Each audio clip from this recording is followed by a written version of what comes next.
दोस्तों, एक बार राजा दरबार में बैठे मंत्रियों के साथ विचार विमर्श कर रहे थे कि तभी एक व्यक्ति उनके सामने आकर कहने लगा, महाराज मेरे साथ न्याय करें। मेरे मालिक ने मुझे धोखा दिया है। इतना सुनते ही महाराज ने उससे पूछा, तुम कौन हो और तुम्हारे साथ क्या हुआ है? अन्नदाता, मेरा नाम भोला है। कल मैं अपने मालिक के साथ किसी काम से एक गांव में जा रहा था। गर्मी की वजह से चलते चलते हम थक गए और पास में स्थित एक मंदिर की छाया में बैठ गए। तभी मेरी नजर एक लाल रंग की थैली पर पड़ी जो कि मंदिर के एक कोने में पड़ी हुई थी। मालिक की आज्ञा लेकर मैंने वो थैली उठा ली। उसे खोलने पर पता चला कि उसके अंदर बेर के आकार के 2 हीरे चमक रहे थे। हीरे मंदिर में पाए गए थे, इसलिए उन पर राज्य का अधिकार था। परंतु मेरे मालिक ने मुझसे ये बात किसी को भी बताने से मना कर दिया और कहा कि हम दोनों इसमें से एक एक हीरा रख लेंगे।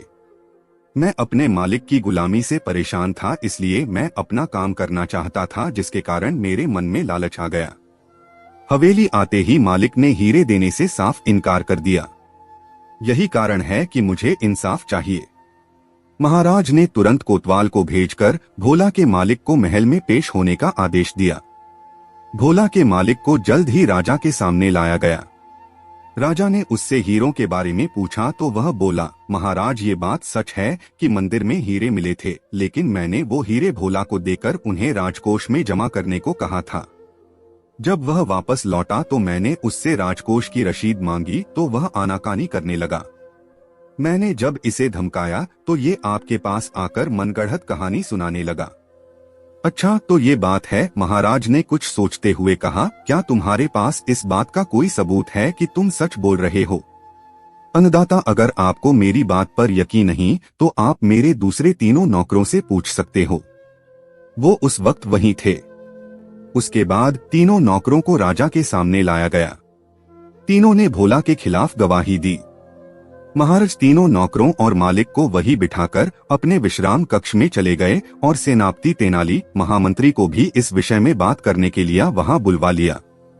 उनके पहुंचने पर महाराज ने महामंत्री से पूछा, आपको क्या लगता है, क्या भोला झूठ बोल रहा है? जी महाराज, भोला ही झूठा है। उसके मन में लालच आ गया होगा और उसने हीरे अपने पास ही रख लिए होंगे। सेनापति ने गवाहों को झूठा बताया। उसके हिसाब से भोला सच बोल रहा था।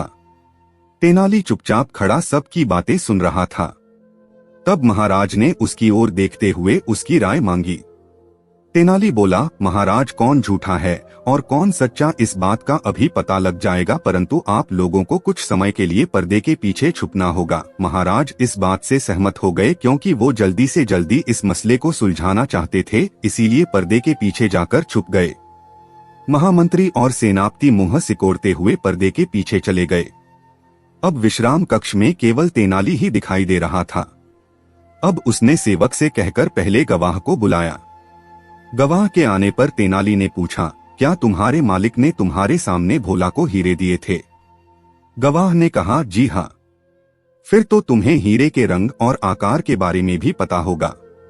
तेनाली ने एक कागज और कलम गवाह के सामने करते हुए उससे कहा, लो मुझे इस पर हीरे का चित्र बनाकर दिखाओ। इतना सुनते ही उसकी सिट्टी पिट्टी गुल हो गई और बोला, मैंने हीरे नहीं देखे क्योंकि वो लाल रंग की थैली में थे। अच्छा, अब चुपचाप वहां जाकर खड़े हो जाओ। अब दूसरे गवाह को बुलाकर उससे भी यही प्रश्न पूछा गया। उसने हीरो के रंग के बारे में बताकर कागज पर 2 गोल गोल आकृतियां बनाकर अपनी बात साबित की। फिर उसे भी पहले गवाह के पास खड़ा कर दिया गया और तीसरे गवाह को बुलाया गया। उसने बताया कि हीरे भोजपत्र की थैली में थे, इस वजह से वह उन्हें देख नहीं पाया। इतना सुनते ही महाराज पर्दे के पीछे से सामने आ गए। महाराज को देखते ही तीनों घबरा गए और समझ गए कि अब सच बोलने में ही उनकी भलाई है। तीनों महाराज के पैरों को पकड़कर माफी मांगने लगे और बोले, हमें झूठ बोलने के लिए हमारे मालिक ने धमकाया था और नौकरी से निकालने की धमकी दी थी, इसीलिए हमें झूठ बोलना पड़ा। महाराज ने तुरंत मालिक के घर की तलाशी के आदेश दे दिए। तलाशी लेने पर दोनों हीरे बरामद कर लिए गए।